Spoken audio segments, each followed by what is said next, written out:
शांति। ओम शांति। ओम शांति।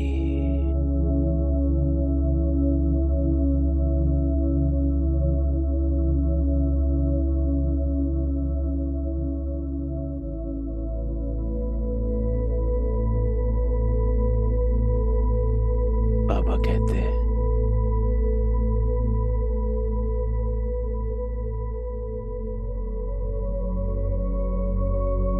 यहाँ जब आकर बैठते हो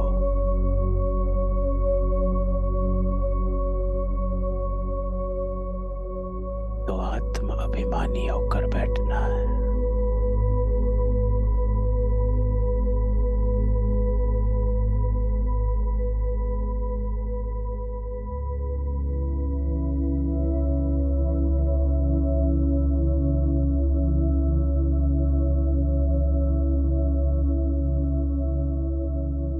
किसकी याद में बैठे हो?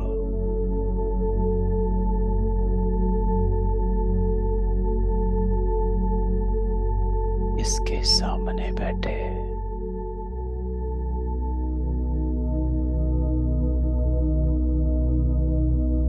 और कौन बैठे हो?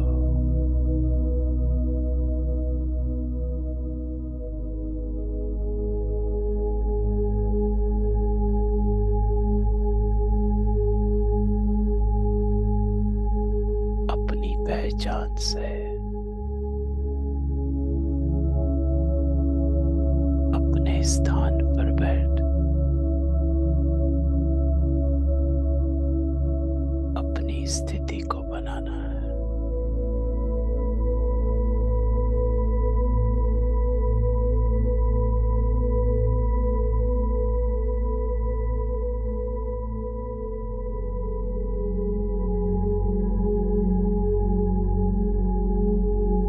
मैं आत्मा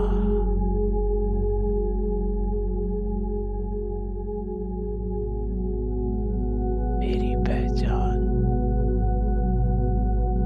ईश्वरीय संतान।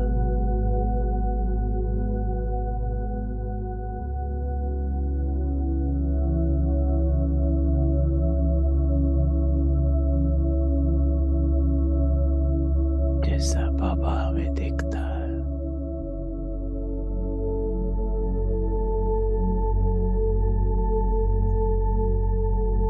उस दृष्टि से अपने आप को देख।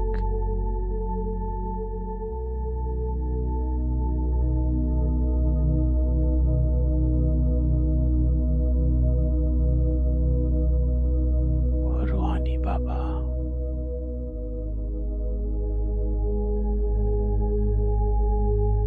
हम रूहों को फिर से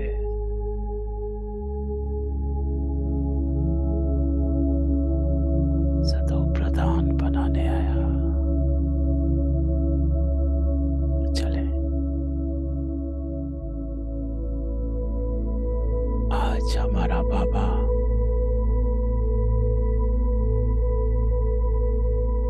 हमको क्या कहता है? ओम शांति।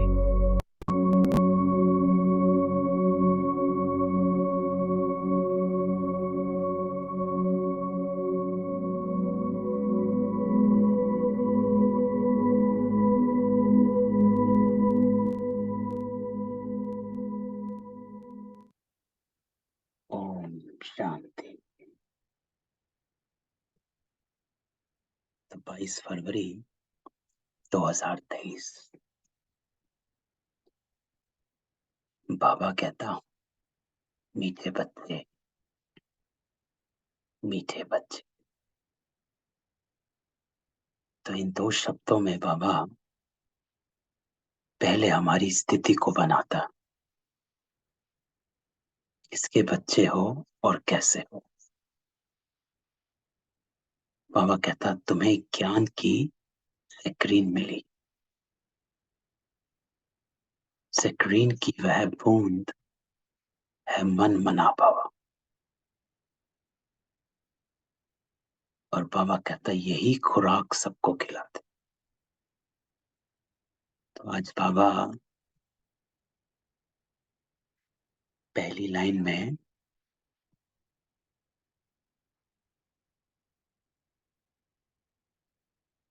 हम आत्माओं का जो भोजन है, एक है शरीर का भोजन, जो जैसा खाएंगे वैसा हमारी हेल्थ बनती है, स्वास्थ्य बनता है। और आत्मा का भोजन, जो बाबा कहता है जैसा अपनी आत्मा को भोजन खिलाओगे। और आत्मा भोजन खाती कैसे? मन और बुद्धि से। मन में क्या चलता, बुद्धि कहाँ जाती, वो भोजन बन जाता।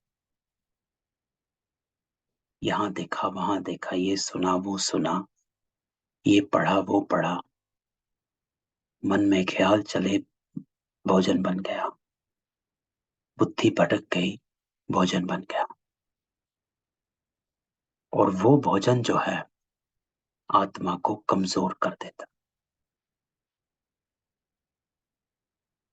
ऐसे ही जैसे शरीर के कुछ भोजन है आप खाओ, जैसे फास्ट फूड कहा जाता, अच्छे लगते हैं, फ्राइड अच्छा लगता है, लेकिन वो शरीर को खाली करता, ताकत नहीं रखता, है ना? ऐसे ही बाजा आज बाबा कहता, ये जो खुराक है, ये खुराक आपकी आत्मा को मजबूत करती है। आत्मा का मजबूत होना अर्थात क्या? मेरी आत्मा मजबूत है, मैं वो कैसे जानूंगा? How will I know that my soul is powerful? हम कहते हैं I'm a powerful soul. So how will I know? तो बाबा कहता है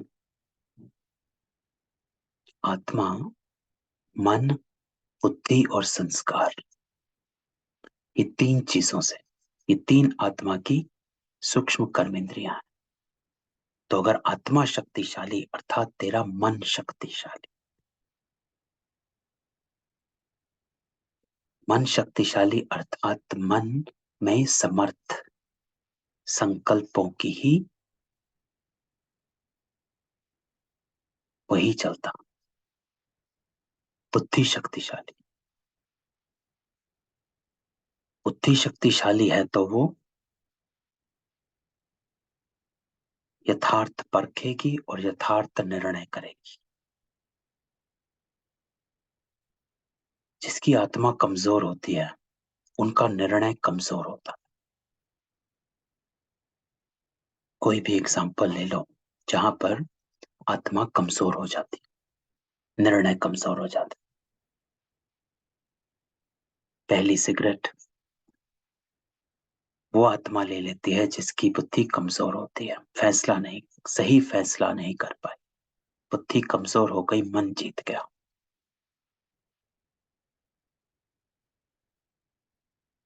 और मेरे संस्कार, श्रेष्ठ संस्कार इमर्ज हैं कि वीक संस्कार इमर्ज। ये तीन चीजें हमें बताती है कि हमारी आत्मा को खुराक मिल रही है कि नहीं मिल रही है, आत्मा शक्तिशाली बन रही है कि नहीं बन रही है, या मेरी सोल पावरफुल है कि नहीं। कि अगर मेरा मन, बुद्धि और संस्कार तीनों शक्तिशाली, तो आज बाबा कहता तुम्हें ज्ञान की स्क्रीन मिली है। ज्ञान जो है हमें इन तीनों से मिलवाता है। मन को शक्तिशाली, बुद्धि को शक्तिशाली और संस्कार, क्या सोचना है, कैसे परखना है, क्या निर्णय करना है, ज्ञान देता। कौन से संस्कार इमर्ज रहने चाहिए, ज्ञान बताता। मन में क्या संकल्प चलने चाहिए, ज्ञान बताता है। यथार्थ संकल्प समर्थ संकल्प क्या होता, व्यर्थ क्या होता, ज्ञान बताता। तो बाबा कहता ज्ञान की सैक्रीन मिली, और सैक्रीन की वो बूंद बाबा कहता है मन मना पावा, अर्थात अपने मन को मेरे मन से जोड़। और उसका अर्थ, क्योंकि बाबा हमेशा कहता है ज्ञान अर्थात समझ, अर्थात अर्थ में स्थित हो जाना।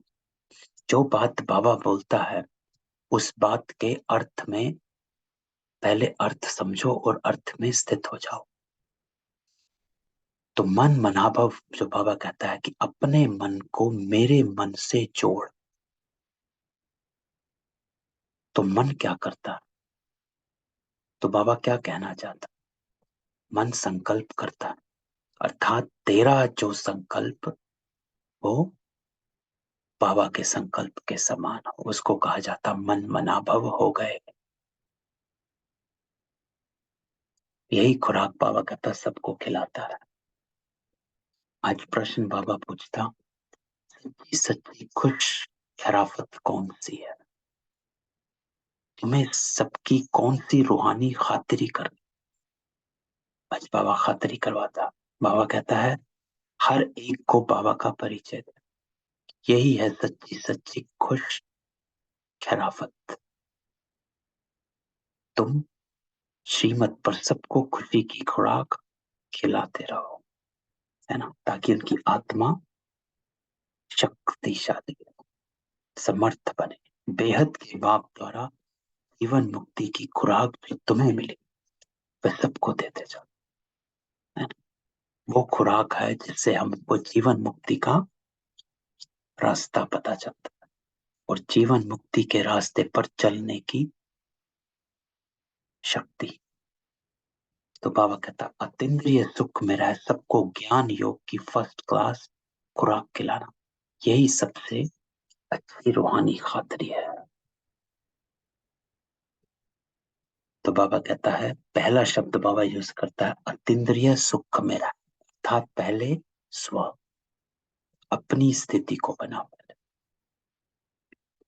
आप परेशान तो दूसरे को क्या परेशान, आप कमजोर तो दूसरे को क्या खुराक खिलाओ। तो बाबा कहता अतीन्द्रिय सुख में रह, पहले अपने को मेरे से जोड़, फिर सबको ज्ञान योग की फर्स्ट क्लास खुराक। ज्ञान भी बाबा हमेशा कहता है योग में स्थित होके देना। तभी बाबा यूज करता है वर्ड रूप बसंत। रूप बसंत बनो, अर्थात पहले अपने स्वरूप को आत्मिक बनाओ, फिर ज्ञान की वर्षा करो। बिना स्वरूप में आए ज्ञान की वर्षा करोगे तो सिद्धि नहीं प्राप्त होगी। जो कई बार बाबा बोल चुका, स्व सेवा फिर सर्व की सेवा, है ना। पहले अपने पर अटेंशन,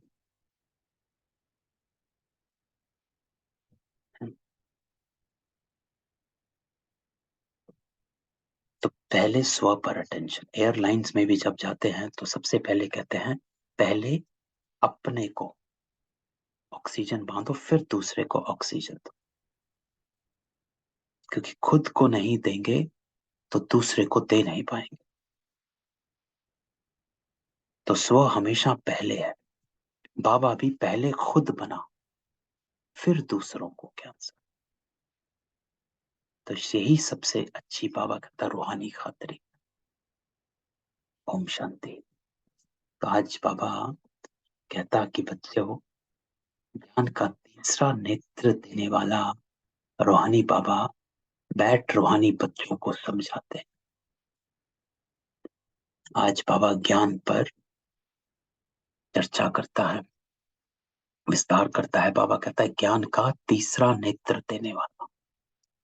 तो ज्ञान का तीसरा नेत्र होता है हमारी पहचान, आत्मिकता, आत्मिक दृष्टि, कि हमारा दृष्टिकोण ही चेंज हो गया, नजरिया चेंज हो चुका। हम स्थूल आंखों से देखते तो हैं, पर जो बाबा कहता है देखते हुए भी नहीं देखना, सुनते हुए भी नहीं सुनना, ऐसी स्थिति बना। अर्थात आप देख रहे हो लेकिन ज्ञान के तीसरे नेत्र से जो स्थूल से दिख रहा है उसको नहीं। बुद्धि जो है आपको तुरंत सामने वाली चीज को परिवर्तित करके अलौकिकता दिखाती है, जिसको कहते हैं लौकिकता को अलौकिकता में परिवर्तन। तो बाबा कहता है ज्ञान का तीसरा नेत्र देने वाला रूहानी बाबा बैठ रूहानी बच्चों को समझाते। तो बाबा हमें समझाता है। बाबा कहता है ज्ञान का तीसरा नेत्र सिवाय बाबा के और कोई दे नहीं सकता, क्योंकि ये आत्मिकता का जो ज्ञान है,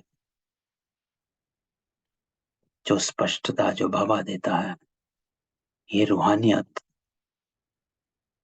वो सिर्फ एक रूहानी आत्मा ही दे सकता।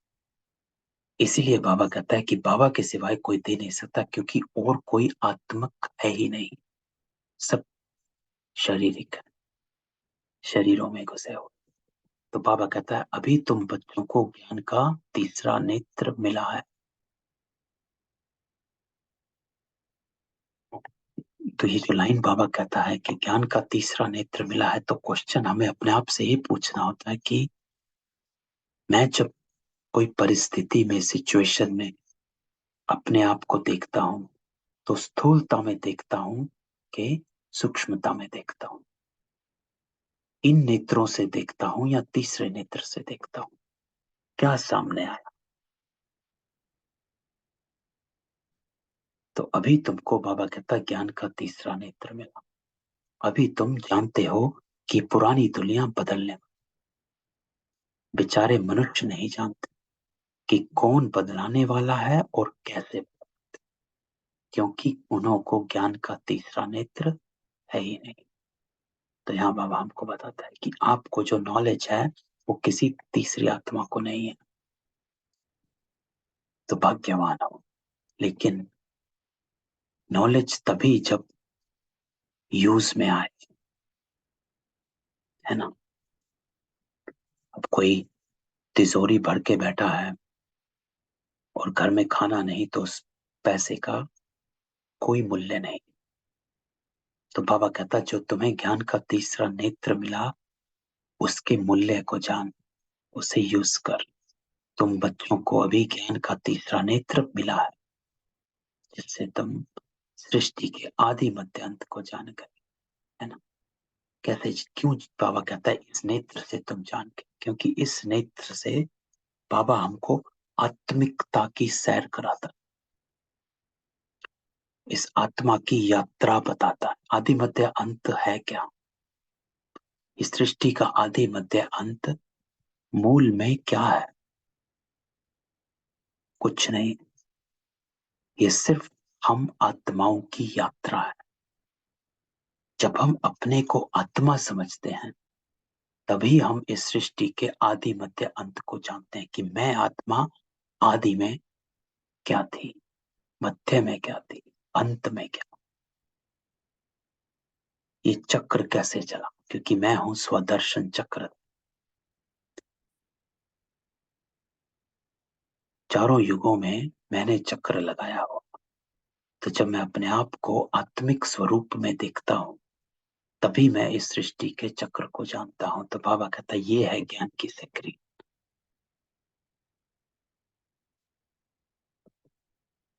सार स्क्रीन क्या होती है, इतना सारा एक छोटी सी बूंद में समा जाता है, उसको स्क्रीन कहते हैं। जो बहुत पावरफुल चीज होती है, स्थूलता में भी वो बहुत थोड़ी होती, ज्यादा माध्यम में नहीं होती, थोड़ी सी, कि इतनी सी खा लो, ये पावरफुल है। ज्यादा नहीं खाना, ज्यादा में भी नुकसान, इतनी सी खा लो।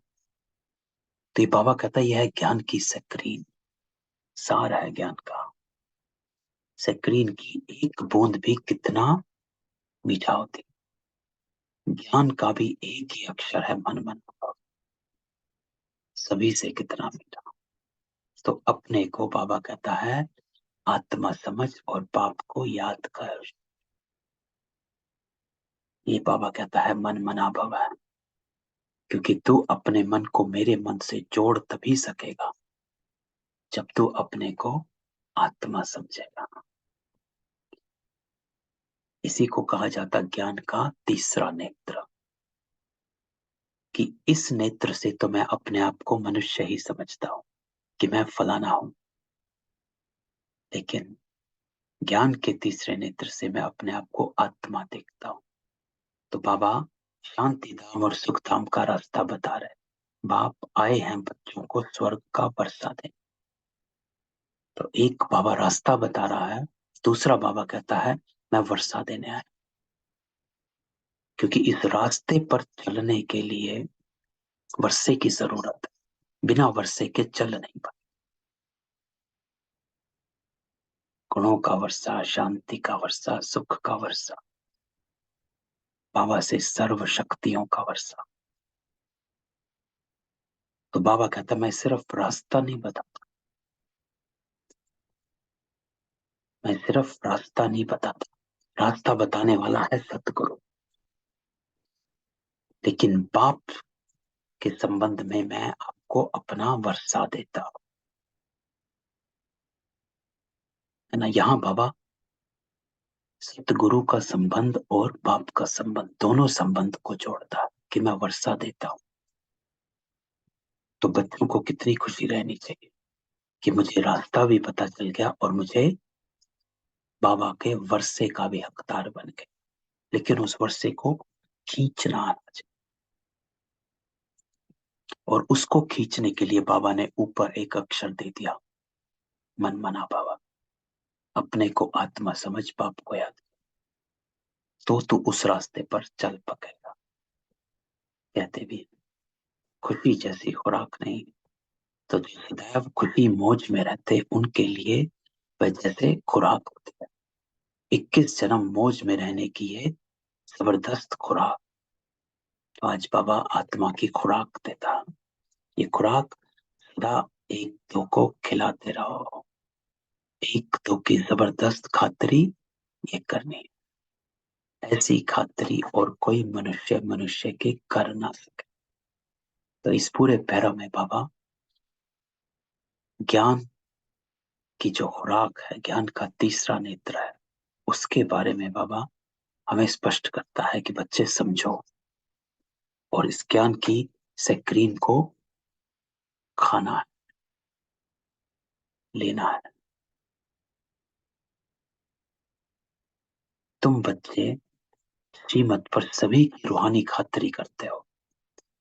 बाबा कहता है सच्ची सच्ची खुश खैराफत भी है किसको बाप का परिचय देना, है ना। मीठे बच्चे जानते बेहद के बाबा द्वारा हमको जीवन मुक्ति की खुराक मिलती है। कौन देता है? बाबा हमको जीवन मुक्ति की खुराक देता। सत्युग में भारत जीवन मुक्त था, पावन था। बाबा बहुत बड़ी ऊंची खुराक देते हैं। तब तो गायन है, अतीन्द्रिय सुख पूछना है तो गोपियों से पूछो। ये ज्ञान और योग की कितना फर्स्ट क्लास वंडरफुल खुराक है। और ये खुराक एक ही रूहानी सर्जन के पास, और किसको इस खुराक का मालूम ही नहीं। तो आज बाबा हम आत्माओं को ये बताने आता है कि मैं जो ज्ञान देता हूं वो तेरी आत्मा की खुराक है, उससे आत्मा शक्तिशाली बनती है। जो बाबा कहते हैं ये ज्ञान और योग का कितनी फर्स्ट क्लास वंडरफुल खुराक। बाबा कहते मीठे बच्चों तुम्हारे लिए हथेली पर सौगात ले आया। मुक्ति जीवन मुक्ति की ये सौगात मेरे पास ही रहती, कल्प कल्प मैं ही आकर तुमको देता। फिर बाबा कहता रावण छीन लेता। तो अभी तुम बच्चों को कितना खुशी का पारा चढ़ा रहना चाहिए। क्यों? क्योंकि बाबा फिर से आता है रावण से लेकर फिर देने के लिए। तो तुम जानते हो बाबा कहता हमारा एक ही बाप टीचर और सच्चा सच्चा सब, जो हमको साथ ले जाते। मोस्ट बिलवेड बाबा से विश्व की बादशाही मिलती है, ये कम बात है क्या? तो सदैव हर्षित रहना चाहिए। तो बाबा हमको कहता है कि इस स्मृति में हमेशा अपने को इमर्ज रखना चाहिए कि कौन है हमारे साथ और हमको कहाँ ले जाने हैं। इस बात को बाबा कहता है बार बार सिमरण में लाना। Godly student life is the best, ये अभी का ही गायन है। तो बाबा कहता फिर नई दुनिया में भी तुम सदैव खुशियां मनाते रहे। दुनिया नहीं जानती कि सच्ची सच्ची खुशियां कब मनाई जाए, क्योंकि मनुष्यों को तो सत्युग का ज्ञान ही नहीं, तो यहाँ ही मनाते रहते। परंतु बाबा कहता इस पुरानी तमो प्रधान दुनिया में खुशी कहाँ से आई, यहाँ तो त्राही त्राही करते रहते। कितना दुख की दुनिया है। तो बाबा इस पैरा में हमको दो बातें बताता है। एक बाबा कहता है कि बाबा जो हमारे लिए लेकर आता है वो सत्युग की खुराक, वो ज्ञान और योग से हम हासिल करते हैं। और दूसरा बाबा कहता कि ये खुशियां जो बाबा हमको देता है, ये सच्ची खुशियां अभी मनाई जाती, किसी और को इस बारे में पता ही नहीं। तो बाबा कहता है बाबा तुम बच्चों को कितना सहज रास्ता बताते। अब रास्ता बाबा का एक है, जो बाबा कहता है मैं आपको रास्ता भी देता हूं और मैं वर्षा भी देता हूं। तो ये बाबा अगली लाइन कहता है कि ग्रस्त व्यवहार में रहते कमल फूल समान रहो। अब ये तो रास्ता बताया, लेकिन उस पर चलने के लिए बाबा हमको पवित्रता का, दृढ़ता का वर्षा देता है, लेना है। तो बाबा कहता धंधा धोरी आदि करते हुए मुझे याद करते रहो।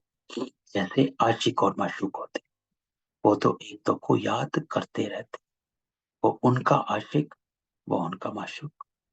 तो यहाँ बाबा कहता ये बात नहीं, यहाँ तो तुम सभी एक माशूक के जन्म जन्मांतर से आशिक हो रहते हो।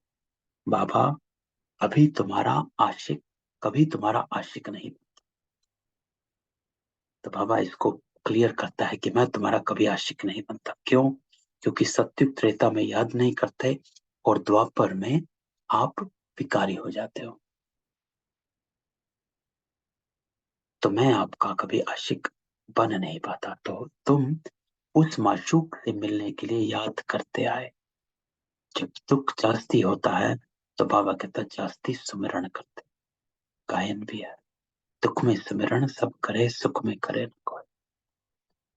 तो इस समय बाप भी सर्वशक्तिमान है, तो दिन प्रतिदिन माया भी सर्वशक्तिमान तमो प्रदान होती जाती है। तो यहाँ बाबा हमको प्रैक्टिकल बात सुनाता। बाबा कहता है कि अगर सारे दिन में या जीवन में कोई भी परिस्थिति आती है, माया आती है, हमको हमारे संकल्पों को, हमारी बुद्धि को तोड़ती है बाबा से। क्यों? क्योंकि बाबा कहता माया भी सर्वशक्तिमान तमो प्रधान होती जाती। लेकिन करना क्या है? तो बाबा कहते हैं, इसलिए बाबा कहते हैं मीठे बच्चे देही अभिमानी बनो। क्योंकि जब तक आप, बाबा कहता देही अभिमानी नहीं बनोगे, तब तक आप बाबा से शक्तियां ले नहीं पाओगे। क्यों नहीं ले पाते? क्योंकि बाबा कहता स्मृति नहीं रहती। जब तक जो हमारे संकल्प होते हैं वो शक्तियों का आह्वान करते हैं। अगर संकल्प पावरफुल नहीं होगा तो शक्ति खींच नहीं पाएगी। तो बाबा कहता है देही अभिमानी बनोगे। जब आप देही अभिमानी बनोगे तो ही हम बाबा से शक्तियां खींच पाएंगे और माया पर जीत पाएंगे। तो बाबा कहता अपने को आत्मा समझ मुझ बाप को याद करो और साथ साथ देवी गुण भी धारण करो। तुम ऐसे लक्ष्मी नारायण बन जाएंगे। तो ये जो बाबा कहता है गुण जो होते हैं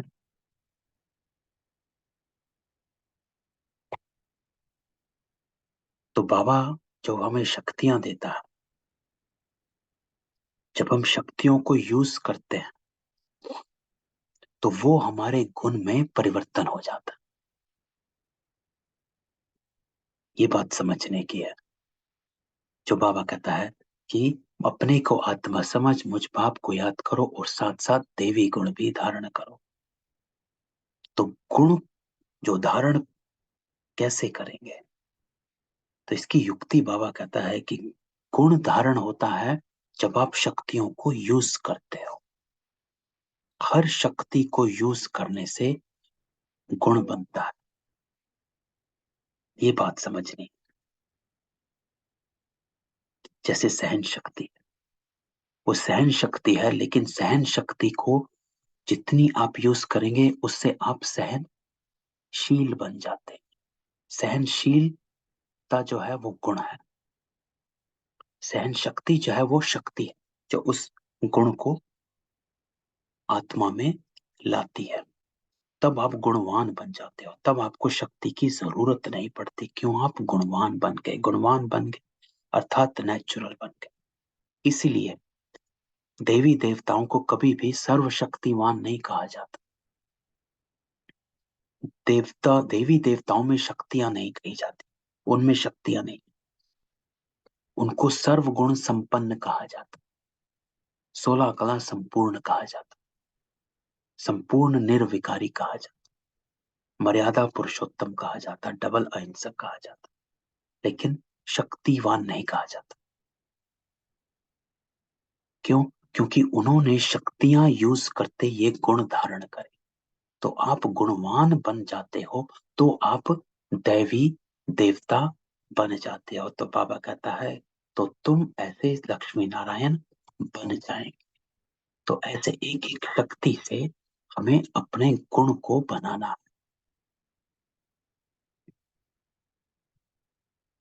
तो ये चीज हमें यूज करनी होती है। जैसे संकीर्णता है, वो हमारे को गंभीरता का गुण लेकर आती है। समाज आना, जिसको बाबा गंभीरता कहता है कि अंदर चले गए, साइलेंस। तो संकीर्ण करने की शक्ति, वो शक्ति जो है वो गंभीरता के गुण को लेकर आती है, गहराई के गुण को लेकर आती है। गंभीरता एक गुण है। तो ऐसे बाबा कहता है कि हर शक्ति से गुण का। तो इस पढ़ाई में मुख्य बात है ही याद की। तो ऊंचते ऊंच बाप को बहुत प्यार से नहीं से याद करना चाहिए। वो ऊंचते ऊंच बाप ही नई दुनिया स्थापन करने वाला। बाबा कहते हैं मैं आया हूं तुमको विश्व का मालिक बनाने, इसलिए अब मुझे याद करो तो तुम्हारे अनेक जन्मों के पाप कट जाएं। क्यों? क्योंकि बाबा को जितना याद करेंगे उतने हमारे ये गुण इमर्ज होते जाते हैं, हमारी स्थिति बनती है ना। कई बार हम इसी बात को डिस्कस करते हैं, क्योंकि साकार मूल्यों में इस बात का बड़ा महत्व है, स्मृति स्वरूप का। स्मृति से स्थिति और स्थिति से स्वभाव, स्वभाव से कर्म। ब्रह्मा बाबा का ये मंत्र था, जैसा कर्म मैं करूंगा मुझे देखकर और करेंगे। सारी अटेंशन कर्मों पर।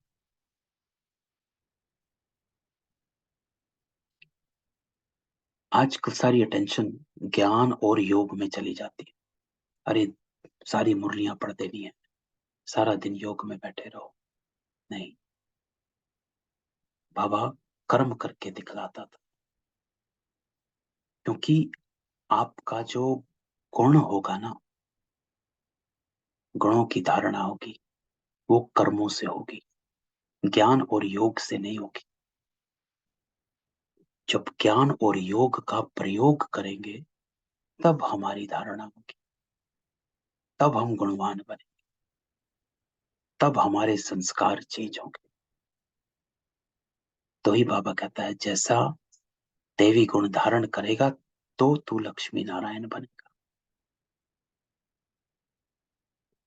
अनेक जन्मों के पाप कटेंगे कब कटेंगे? जब तेरे कर्म सही हो जाए, क्योंकि तूने किए हुए कर्म है, तूने ही चुत्तू करने हैं।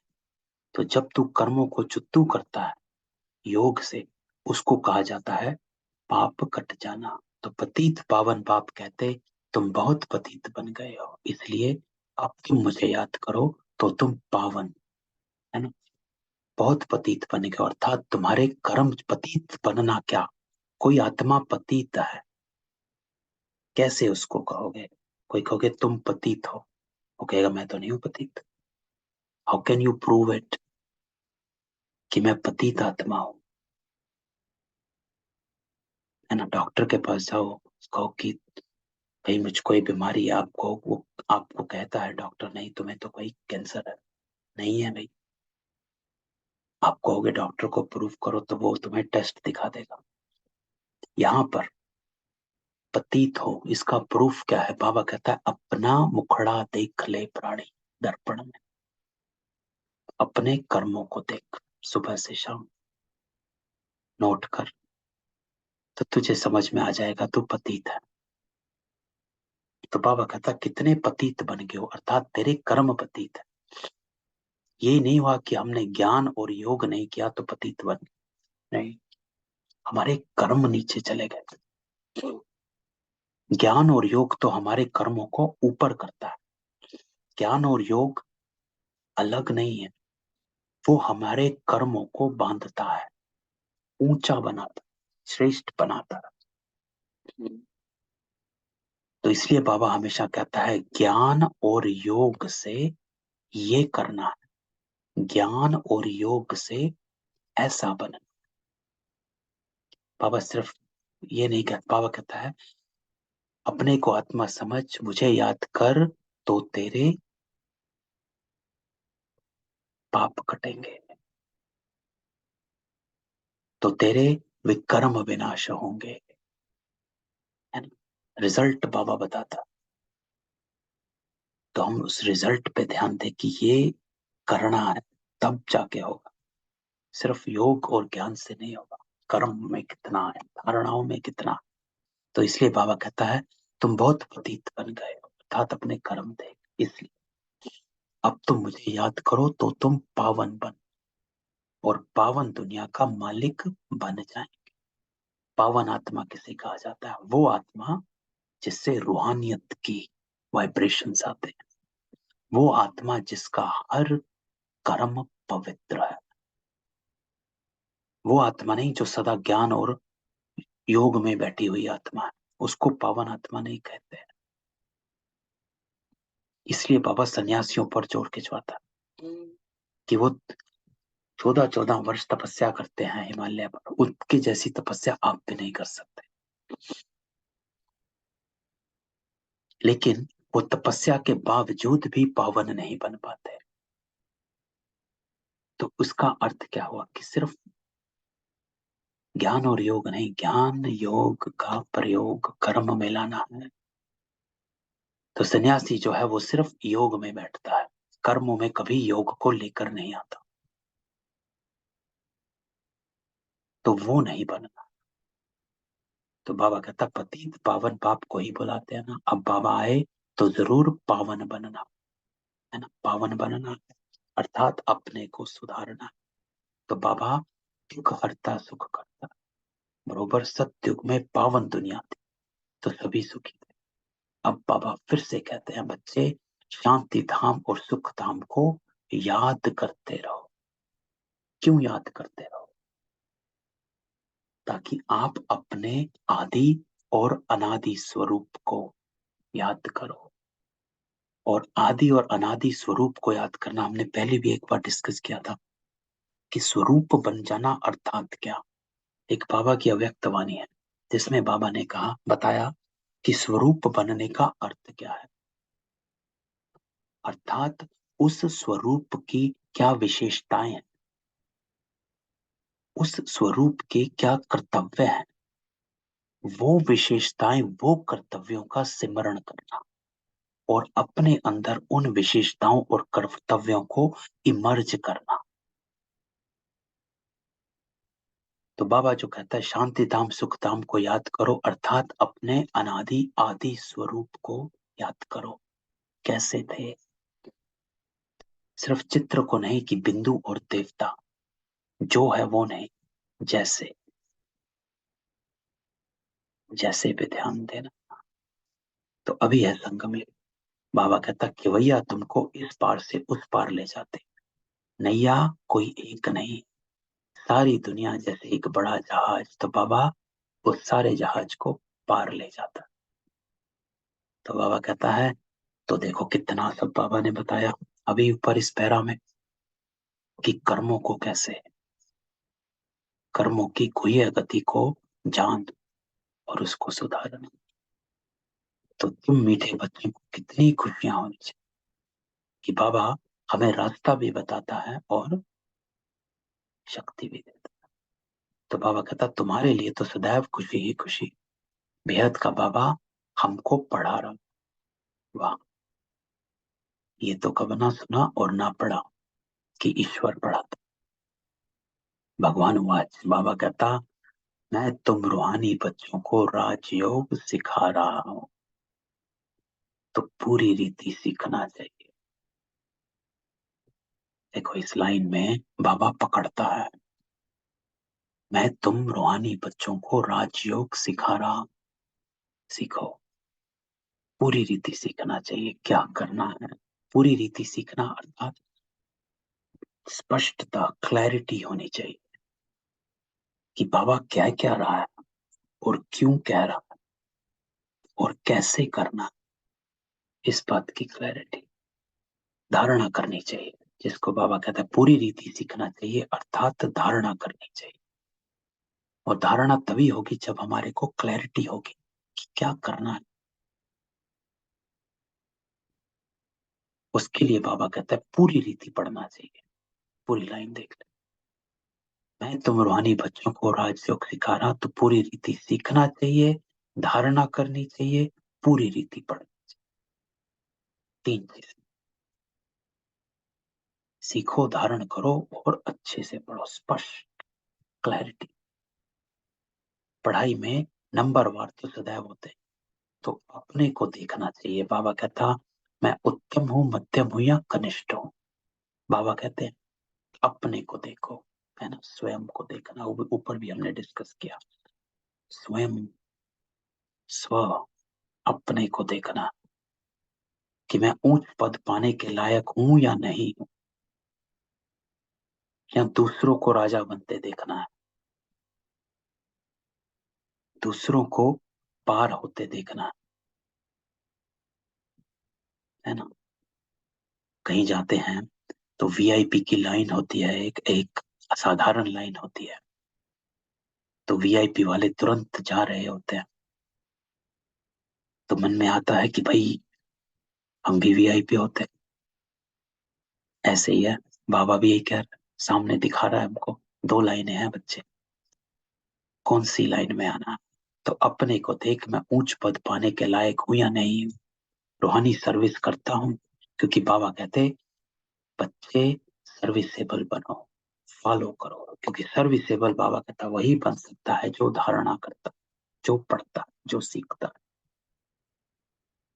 मैं आया ही हूं सर्विस के लिए, रोज सर्विस करता हूं, इसलिए ही तो ये रथ लिया।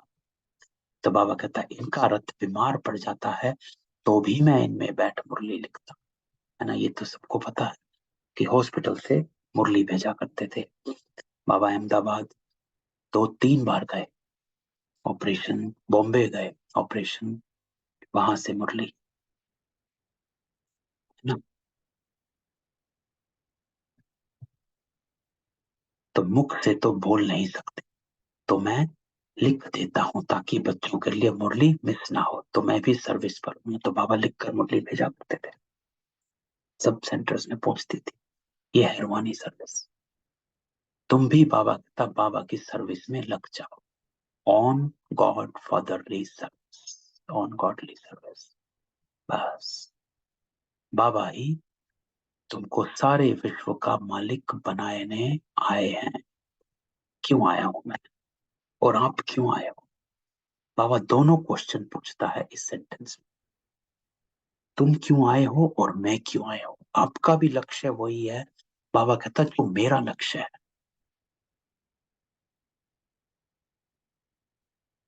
तो मैं जो कहता हूं वो सुन और उस पे चल, है ना।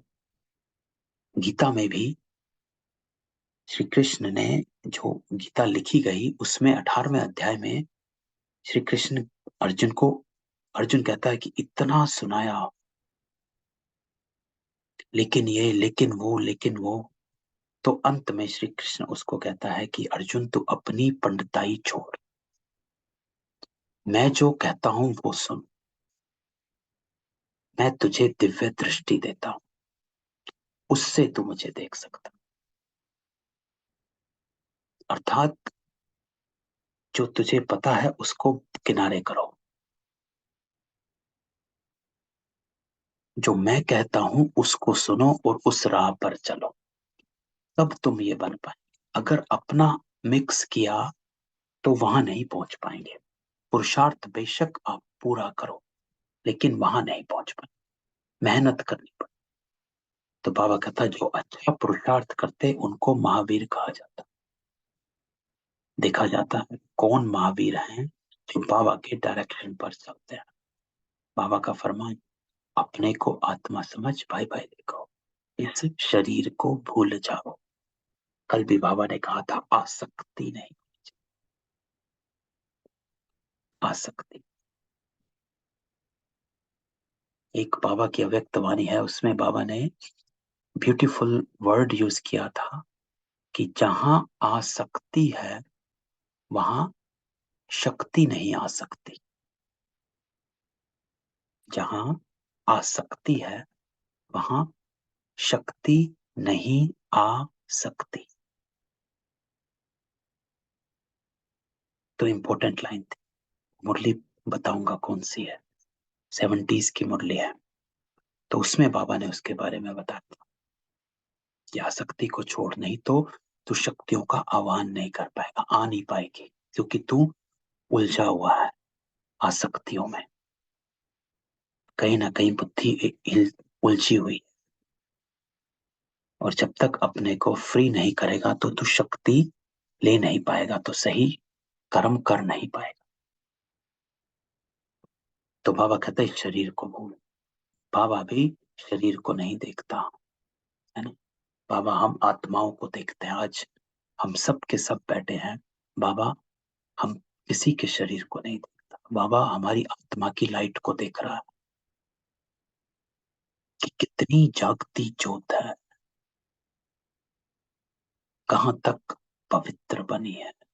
बाबा कहते मैं आत्माओं को देखता हूं, बस जागती ज्योत कितनी है। मैं तुम्हारे स्टेटस औहदे को नहीं देखता।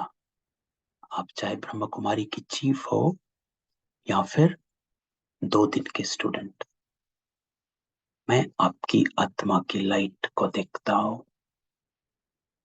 क्योंकि वही लाइट उस लाइट को खींचती है, उसी को करंट मिलता है। क्योंकि बाबा किसी की भी तरफदारी नहीं करता। बाबा क्या कहता है, ज्ञानी तू आत्मा मुझे प्रिय है। 2 हफ्ते पहले अव्यक्तवाणी में बाबा क्या कहता, ज्ञानी तू आत्मा मुझे प्रिय है। ये नहीं कहता बाबा तू इस ओहदे वाली आत्मा मुझे प्रिय है, वो ओहदे वाली आत्मा मुझे प्रिय है, नहीं, ज्ञानी तू आत्मा मुझे सबसे प्रिय है। बाकी बाबा कहता है ये तो ज्ञान है कि शरीर, आत्मा शरीर बगैर बोल नहीं सकती, है ना। इसलिए शरीर का आधार लेना पड़ता है। तो हम भी आत्मा इस शरीर का आधार लिए अपने कर्म कर रहे हैं, इससे ना ज्यादा ना कम। बस मैं भी इस शरीर में आया, लोन लिया हुआ, शरीर के साथ ही आत्मा पढ़ सकती है। तो बाबा की बैठक यहाँ, तो ये किसकी बैठक है, किसके सामने बैठे हो। नशा चढ़ाता बाबा, पकड़ता है। यह है अकाल तख्त। आत्मा अकाल मूर्त है। आत्मा कब छोटी बड़ी नहीं होती, शरीर छोटा बड़ा, तो बाबा कहते हैं जो भी आत्माएं हैं उन सभी का तख्त यह प्रकृति का बीज है। तो अपनी आत्मा को अनुभव करो। ये आपकी आत्मा सुन रही है, ये आपकी आत्मा देख रही है। वो परमात्मा हम आत्माओं से बात करता है उस शरीर द्वारा, और हम आत्माएं सुनती हैं इस शरीर द्वारा। बस एक मीडियम बना हुआ है, उसके अलावा हम बिंदु हैं। अपने को आत्मिक स्वरूप में ही देख, क्योंकि शरीर तो बाबा कहता सभी के भिन्न भिन्न है ना। आप में, हम में कुछ पुरुष हैं, कुछ स्त्री हैं, तो शरीर हम सबके अलग अलग है। कोई छोटे हैं, कोई बड़े हैं, है ना। लेकिन सुन हम सब रहे हैं, देख भी हम सब रहे हैं।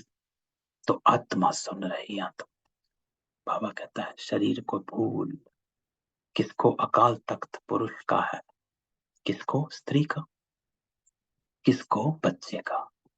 तो बाबा बैठ बच्चों को रूहानी ड्रिल सिखलाता है। ये बाबा ड्रिल करा रहा है, आकार की ड्रिल, जो बाबा ऊपर से नीचे बोला।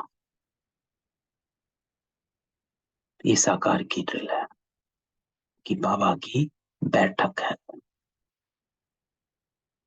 ये अकाल तख्त, बाबा उस अकाल तख्त पे विराजमान।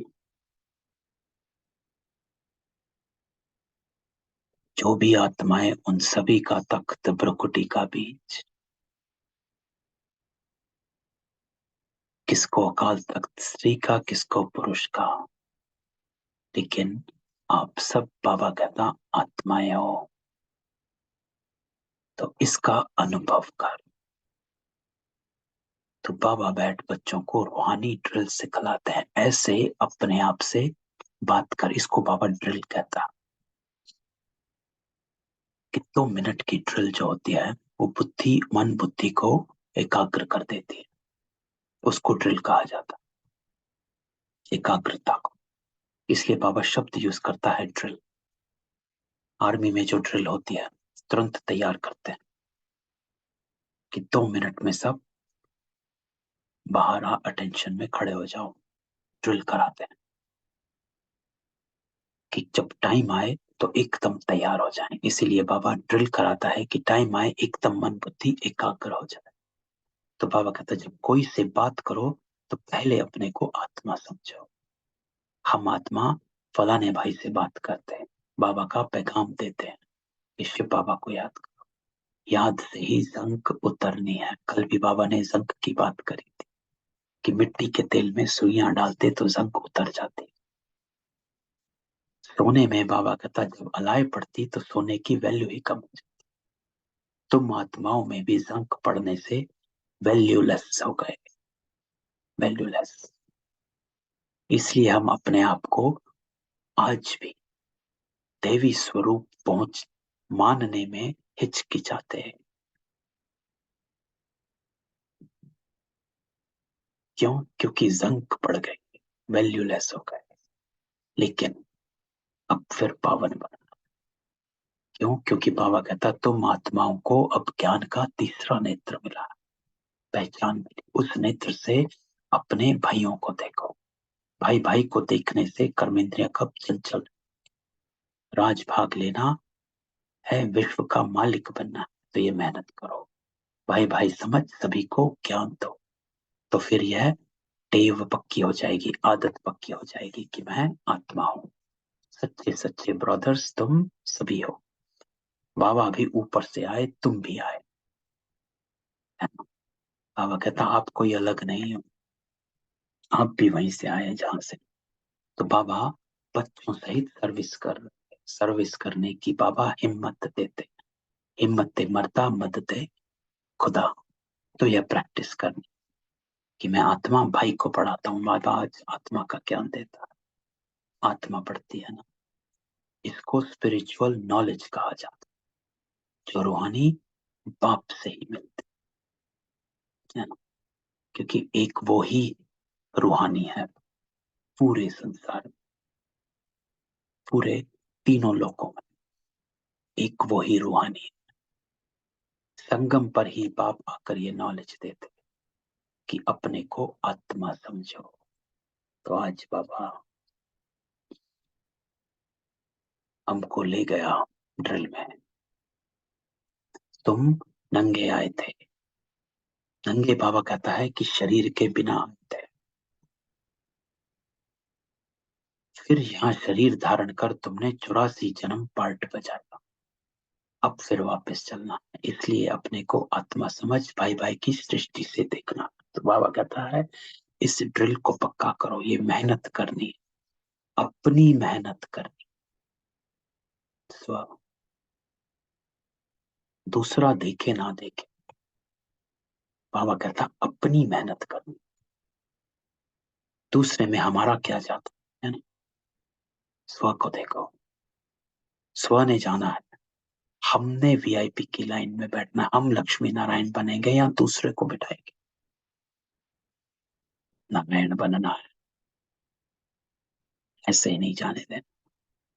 चैरिटी बिगिंस एट होम, अर्थात पहले खुद को आत्मा समझ, इसको कहा जाता चैरिटी बिगिंस एट होम। पहले स्व, अपने भाव स्वभाव को चेंज कर, फिर भाइयों को समझाओ तो अच्छी रीति तीर लगेगा। ये जोहर भरना है, मेहनत करेंगे बाबा कहता तभी उच्च पद पाएंगे। बाबा आते ही हैं फल देने लिए, तो मेहनत करनी पड़ेगी, कुछ सहन भी करना। तो बाबा कहता तुम्हें कोई उल्टी सुल्टी बात बोले तो तुम चुप रहो। कल भी बाबा ने ज्यादा वाद विवाद में नहीं जाना, क्योंकि जहां पर जिद और सिद्ध आ गई वहां पर कोई कुछ नहीं सुनता। तो वहां पर बाबा कहता है चुप रहो। तुम चुप रहेंगे तो फिर दूसरा क्या करे। ताली दो हाथ से बजती, तो एक ने मुख की ताली बजाई, दूसरा चुप कर दे तो वह आप ही चुप हो जाएंगे। तो जिद को सिद्ध ना कर, जहां पर ये लगे कि विवाद होने वाला है वहां पर बैकआउट। क्यों? क्योंकि बाबा कहता है भाई अपने को देखो, क्यों एक नया कार्मिक अकाउंट बनाने पर लग गए। तुम क्या बन रहे हो? उससे विवाद से जीतने से तुम लक्ष्मी नारायण नहीं बनोगे, लेकिन अपने संस्कारों को स्थिर रखने से तुम लक्ष्मी नारायण। तो जितना महत्व नहीं रखता। तो बाबा कहता है अपने को दे। ताली से, ताली बजने से आवाज हो जाता, कर्म बन जाएगा। और ये कर्म एक और कर्म अफोर्ड नहीं कर पाओगे, क्योंकि बाबा कहता है बोझा बहुत है। तो बच्चों को एक दो का कल्याण करना है। बाबा समझाते हैं, बच्चे सदैव खुशी में रहना चाहते हो तो मन मना भाव, अर्थात अपने को आत्मा समझ बाबा को याद करो। भाइयों तरफ देखो, भाइयों को भी ये नॉलेज दो। ये टेव पड़ जाने से तो बाबा आज ये आदत डलवाते हैं कि खुद को आत्मा देख, दूसरे को आत्मा देख, खुद को आत्मा देख, दूसरे को आत्मा देख। जो बाबा ने ड्रिल करवाई है कि ये शरीर सिर्फ एक वस्त्र है, बाकी कुछ नहीं। शरीर द्वारा आप भी सुन रहे, वो भी सुन रहे, वो भी सुन रहे, सब इन शरीरों द्वारा सुन, अंतर में आत्मा है। तो बाबा कहता है ये टेव पड़ जाने से फिर कभी क्रिमिनल आई देखो नहीं। ज्ञान के तीसरे नेत्र से तीसरे नेत्र को देखो। जो बाबा मिलन की मुरली में भी कहा कि चेहरे पर देखते हो और चेहरे पर देखकर बात करते हो, तो चेहरे पर आंखों के बीच प्रकृति में देखकर बात करो। बाबा भी तुम्हारी आत्मा को ही देखते। कोशिश ये करनी है कि सदैव आत्मा को ही देखें, शरीर को देखें। बाबा कहता है योग कराते हो तो भी अपने को आत्मा समझ भाइयों को देखते रहेंगे तो सर्विस अच्छी होगी। बाबा ने कहा भाइयों को समझाओ। भाई सभी बाबा से वर्षा लेते हैं। ये रूहानी नॉलेज एक ही बार तुम ब्राह्मण बच्चों को मिलती है। तुम ब्राह्मण हो, तुम ब्राह्मण हो, बाबा कहता फिर देवता बनने। ब्राह्मण सो देवता। तो इस संगम युग को थोड़ा ही छोड़ेंगे, नहीं तो पार कैसे जाएंगे, है ना। तो ब्राह्मण तो बनना ही पड़े, कूदेंगे थोड़ा ही, है ना। डायरेक्ट तो देवता नहीं बनेंगे, तो ब्राह्मण से देवता। तो ये वंडरफुल संगम है। तो बाबा कहता है क्या करना है, तो बच्चों को रूहानी यात्रा पर रहने की टेव डालनी है, आदत डालनी है। रूहानी यात्रा पर अर्थात आत्मिक यात्रा पर रहो, तुम्हारे ही फायदे की बात। बाप की शिक्षा भाइयों को देनी है। बाबा कहते मैं तुम आत्माओं को ज्ञान दे रहा, आत्मा को ही देखता। आज बाबा कहता है कि मेरे जैसा बन। इसको कहा जाता जैसा कर्म मैं करूं मुझे देख और करे। तो बाबा कर कर दिखला रहा है, कर कर आज ज्ञान सुना रहा है कि मैं देखता हूं आत्माओं को, मैं तुम्हारी भ्रुकुटी में देख रहा हूं, मैं तुम आत्माओं से बात कर रहा हूं, मैं इस शरीर का लोन ले आया हूं, मैं इस शरीर के मुख द्वारा बोल रहा हूं। तो आज बाबा हमको कर कर दिखलाता। मनुष्य मनुष्य से बात करेगा तो उनके मुंह को देखेगा ना। तो तुम आत्मा से बात करते हो तो आत्मा को ही देखना, है ना। ये बाबा ने बाबा मिलन में भी कहा, यहाँ भी कहा। भल शरीर द्वारा ज्ञान देते हो परंतु इसमें शरीर का भान तोड़ना होता। तुम्हारी आत्मा समझती है, परमात्मा बाबा हमको ज्ञान दे रहे। बाबा भी कहते आत्माओं को देखता हूँ, आत्मा भी कहती हम परमात्मा बाप को देख रहे हैं, क्योंकि मैं भी सूक्ष्म और वो भी सूक्ष्म, उनसे नॉलेज ले रहे हैं।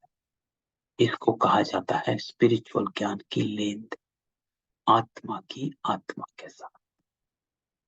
क्यों? क्योंकि बाबा कहता आत्मा में ही ज्ञान है, तो ये ज्ञान भी आत्मा में ही भरा हुआ है। तो जो दे रही वो भी आत्मा और ले रही वो भी आत्मा, तो आत्मा को ही ज्ञान देना है। ये जैसे जौहर है, लेकिन बाबा कहता तुम्हारे ज्ञान में ये जौहर भर जाएगा तो किसको भी समझाने से झट तीर लग जाएगा। उस जौहर भरने के लिए बाबा कहता है कि अपने को आत्मा समझ पहले, फिर भाइयों को आत्मा देख और ज्ञान दे। बाबा कहते प्रैक्टिकल करके देखो तीर लगता है या नहीं। ये नई आदत डालनी है तो फिर शरीर का भान निकल जाएगा। तो आज बाबा कहता है कि आत्मा का पाठ पक्का कर, खुद को आत्मा देखना है पहले, फिर दूसरों को। माया के तूफान कम आएंगे, बुरे संकल्प नहीं आए, क्रिमिनल आई भी नहीं रहे। हम आत्मा ने 84 का चक्र, तो अब नाटक पूरा होता है। लेकिन आत्मा भी बाबा कहता है कौन सी, वो आत्मा जिसने 84 का चक्र लगाया। अब बाबा की याद से ही तमो प्रधान से सतो प्रधान बन, सतो प्रधान दुनिया के मालिक बन जाए। कितना सहज बाबा जानते हैं। बच्चों को यह शिक्षा देना भी मेरा पार्ट है, कोई नई बात। तो बाबा कहता हर 5000 वर्ष बाद हमको आना होता। मैं बधाईमान हूं, बच्चों को बैठ समझाता हूं। फिर बाबा कहता है कि मीठे बच्चे रूहानी याद की यात्रा में रहो तो अंत मते से गति हो जाएगी। तो बाबा हमेशा कहता है कि अंत मति सो गति हो जाएगी। तो अपने को हल्का करना है। कोई भी चीज जो तुम्हें खींचती है अभी से उसका इंतजाम करो। जो कल भी बाबा ने वरदान में कहा था इंतजार नहीं इंतजाम करो। उस चीज को अपने आप जाने की वेट ना करो, इंतजाम करो। नहीं तो अंतमति सो गति नहीं हो पाएगी। ये अंत काल है ना।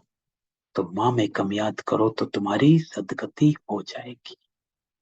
याद की यात्रा से पाया मजबूत हो जाएगा। तो ये देही अभिमानी बनने की शिक्षा एक ही बार तुम बच्चों को मिलती है। तो आज बाबा ने पूरी मुरली में देही अभिमानी बनने की शिक्षा दी। बाबा ने स्टार्ट किया था ज्ञान के तीसरे नेत्र से, पहली लाइन, और अंत भी बाबा कहता है देही अभिमानी बन। तो कितना वंडरफुल ज्ञान है। तो स्थूल आंखों से ज्ञान के तीसरे नेत्र से देखो अपने आप को भी और दूसरों को भी, और श्रेष्ठ कर्म करते जाओ। बाबा वंडरफुल है तो ज्ञान, बाबा का ज्ञान भी वंडरफुल, कब कोई बता ना सके। अब बाबा कहता वापस चलना है, इसलिए बाबा कहते हैं मीठे बच्चों ये प्रैक्टिस करो। क्या प्रैक्टिस करो? फिर बाबा कहता है कि अपने को आत्मा समझ, आत्मा को ज्ञान दो, तीसरे नेत्र से भाई भाई को देखा। ये बड़ी मेहनत। आज तो मीठे मीठे सिखिलते बच्चों प्रति माता पिता बाप दादा का याद प्यार, गुड मॉर्निंग। रूहानी बाप के रूहानी बच्चों को नमस्ते। हम रूहानी बच्चों की रूहानी बाप दादा को याद प्यार, नमस्ते और गुड मॉर्निंग। धारणा, तो आज धारणा तो पक्की है। तो बाबा कहता है आत्मा भाई भाई को देखने का अभ्यास। स्वयं को पहले देखो, अपने को आत्मा समझ। ये लाइन पहले आती है, पहले अपने को समझो फिर दूसरा। बाबा को भी याद करने को बाबा कहते हैं अपने को आत्मा समझ फिर बाबा को याद कर। ये नहीं बाबा कहते बाबा को याद कर फिर अपने को आत्मा समझ, नहीं, पहले आत्मा समझ फिर बाबा को याद कर। तो भाई भाई को ज्ञान दे, महावीर बन इस फरमान को पालन करना है। तो आज बाबा का फरमान आत्मिक था। तुम्हें कोई, बाबा कहता उल्टी सुल्टी बात बोले तो तुम चुप रहो। क्यों? क्योंकि हमें और कर्म नहीं बनाने हैं, अपने कर्मों पर अटेंशन इंपॉर्टेंट है। ताली दो हाथ से बजती है, एक ने मुक्की ताली बजाई दूसरा चुप रहे तो वह आपे ही चुप हो जाएंगे। तो हमको चुप क्यों रहना है? क्योंकि हमें और अकाउंट नहीं बनाना है, हमें चुत्तू करने हैं हिसाब किताब। वरदान आज बाबा कहता अमृत वेले के फाउंडेशन द्वारा सारे दिन की दिनचर्या को ठीक रखने वाले सहज पुरुषार्थी बाबा। तो आज बाबा हमको वरदान देता कि सहज पुरुषार्थी बन जाओ। लेकिन उसके लिए बाबा युक्ति कहता है अमृत वेले का फाउंडेशन। बाबा हमेशा बताता है कि अमृत वेला जो है वो आपकी स्थिति को बनाता, क्योंकि उस समय आप स्मृति पक्की रख करते हो, आपकी स्थिति बनाता है और वो सारे दिन में उस स्थिति इमर्ज रहती है। लेकिन अगर अमृत वेला में स्थिति नहीं बनती है या मिस करते हो तो आप सारा दिन में वो कनेक्शन जो है, वो जो करंट बाबा जिसको कहता है, वो करंट महसूस नहीं कर पाओगे, लिंक टूटा हुआ लगेगा। तो बाबा कहता है जैसे ट्रेन की पटरी पर खड़ा कर देते तो ऑटोमेटिकली रास्ते पर चलती रहती, ऐसे रोज अमृत वेले याद की लकीर पर खड़े हो जाओ। अमृत वेला ठीक तो सारा दिन ठीक, अमृत वेले का फाउंडेशन पक्का तो सारा दिन स्वतः सहयोग मिलता रहेगा और पुरुषार्थ भी सहज हो जाएगा। ये तो अनुभव है कि अमृत वेला की जो करंट कहते हैं या अनुभव कहते हैं, वो सारा दिन नैनों में जो है समाया रहता है, याद रहता है, स्मृति में रहता है कि सुबह 4 बजे उठे, अमृत वेला किया, स्थिति पक्की रहती है। तो बाबा कहता है जो सदा बाबा की याद और श्रीमत की लकीर के अंदर रहने वाली ऐसी सच्ची सीताएं हैं, उनके नस नस में एक राम की स्मृति का आवाज रहता है। तो वो हमारी स्मृति और स्थिति को पक्का रखता है, स्मृति स्वरूप बनाए रखता है। स्लोगन, बाबा की मदद को कैच करना है, कैचिंग पावर। कैच हम तभी कर पाएंगे जब बाबा कहता है बुद्धि को एकाग्र कर लो। और बुद्धि एकाग्र तभी हो पाएगी जब हमारी बुद्धि इधर उधर नहीं भटकी होगी। तो कई बार होता है ना कि टचिंग और कैचिंग पावर, ये दोनों को अगर हमें महसूस करना है तो हमें बुद्धि को स्पष्ट स्वच्छ रखना पड़ता है ना, जिसको बाबा कहता है सोने का बर्तन। तो ये थी आज की बाबा की मुरली। तो ख्याति बहन, आपका एक क्वेश्चन है, when I see others as soul means then should I see my karma towards that soul और व्हाट्स द।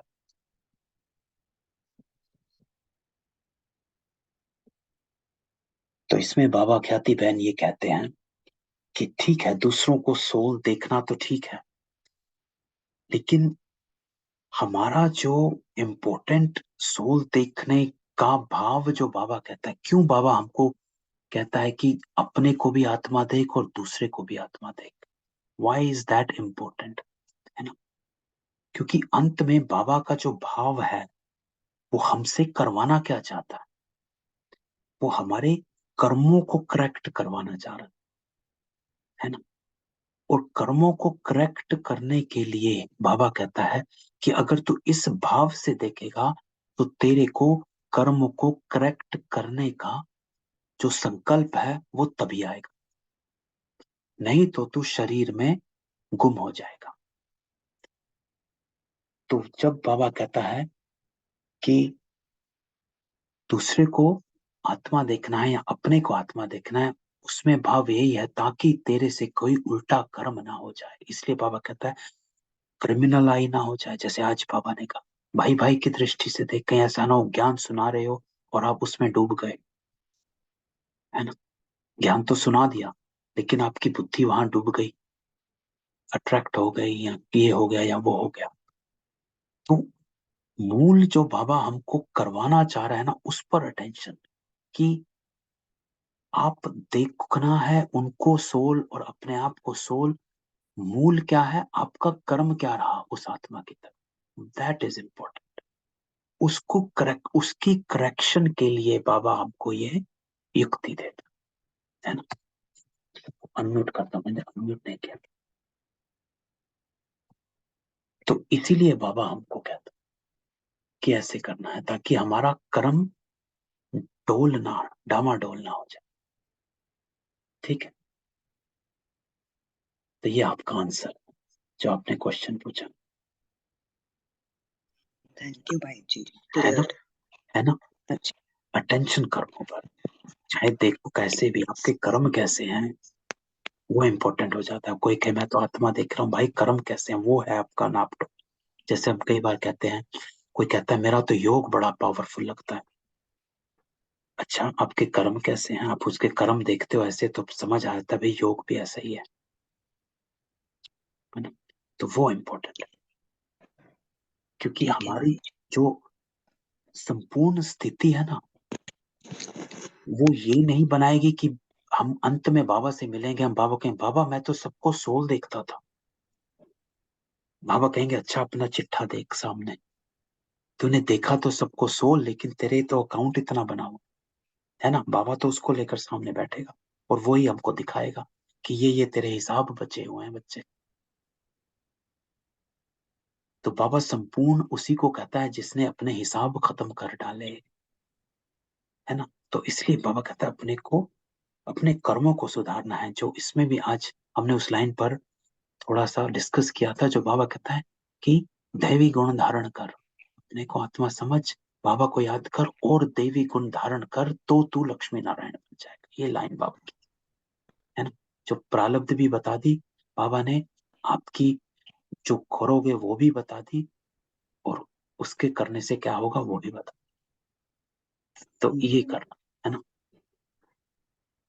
ठीक। भाई जी एक और चीज पूछनी थी, जैसे आप मुरली में आज आया कि अ, कोई भी गुण को इमर्ज करने के लिए हमें पहले शक्ति धारण करनी है। हाँ, तो कोई भी आत्मा के साथ कोई भी परिस्थिति में होते हुए कोई भी आत्मा के संस्कार को पहले शक्ति ही इमर्ज करनी है। शक्ति तो जब तक पावर नहीं आएगी, देखो गुण भी तभी, गुण तो होता है कि कौन सा गुण हमें यूज कर, लेकिन उसको यूज करने के लिए हमें पावर जरूरत होती है, शक्ति की जरूरत होती है, उस शक्ति को इमर्ज करना पड़ता है ना, जो बाबा ने तो 8 एक्चुअली जो अभी तक मैं पुरुषार्थ करती थी, उस आत्मा का क्रोध देखकर मुझे शांत नहीं रहना, मुझे एक शक्ति धारण करनी है, तो अपने आप गुण आ जाएगा। हाँ, तो उसमें भी जो था कि कौन सी शक्ति है ना, ये इम्पोर्टेंट। जैसे बाबा कई बार कहता है कि ये शक्ति चाहिए और दूसरी आ गई, है ना। जैसे कई बार बाबा कहता है ना कि तुम्हें चाहिए थी समाने की शक्ति और आप सामना कर बैठे, है ना। तो यथार्थ शक्ति कौन सी आनी चाहिए, किस समय कौन सी शक्ति की जरूरत हो, ये आपकी परख है और गुण है कि कब हमें सामना करना है, कब हमें समा लेना है ना, कब हमें सहन कर लेना है। हमेशा सहन थोड़ा ना करना, समाना है ना। तो ये इस चीज पे टेंशन होती है। तो शक्तियां जो है वो ही हमारा गुण बन जाती हैं, फिर हम नेचुरल बन जाते हैं। तो ये मैंने अपने में अनुभव किया है। जो परिवर्तन पहले पुरुषार्थ जो होता है ना, उसको इसी को कहा जाता है जब हम शक्तियों को यूज कर रहे होते हैं, उसमें पुरुषार्थ लगता है कि we are using power to win the vice और द संस्कार जो हमारे अंदर है ना। जब वो नेचुरल हो जाता है फिर हमें पावर लेनी, जैसे अब हमें पवित्र रहने के लिए पावर थोड़ा ना चाहिए, चाहिए नहीं। खाने को पहले चाहिए थी, जब हमने पहला पहला प्याज लहसुन छोड़ा तब चाहिए होती थी कि भाई कैसे, थोड़ा टाइम लगता था। अब नहीं लगता, क्यों? अब वो नेचुरल हो, वो हम शक्ति धारण कर चुके हैं, वो गुण बन गया अब हमारा कि हमें सात्विक ही खाना, दैट्स अवर गुण। सात्विकता भी एक गुण, तो वो हमारा गुण बन गया। अब हमें पावर की जरूरत नहीं पड़ती है, अर्थात हमें पावर की जरूरत नहीं पड़ती, अर्थात अब हमें द्वंद्व नहीं होता है, डुअलिटी नहीं आती है, नेचुरल हो गया है। सोचना भी नहीं पड़ता कि हाँ खाना है कि नहीं खाना है, पवित्र रहना है कि नहीं रहना है ना। जिस चीज में अभी सोचना नहीं पड़ता है, वो समझो वो हमारे गुण बन गए। जहां पर सोचना पड़ रहा है या कुछ हो रहा है, वहां अभी समझो कि अभी पुरुषार्थ चल रहा है, अभी गुण धारण करना है ना? Thank you. ठीक है, चलो कल मिलते हैं। ओम ओम शांति भाई शांति। जी, गुड ओम मॉर्निंग। शांति, गुड मॉर्निंग। ओम ओम शांति। शांति। ओम शांति। ओम शांति। ओम ओम शांति भाई, शांति। Good morning. ओम शांति भाई जी। Good morning. Thank you, bless you भाई जी।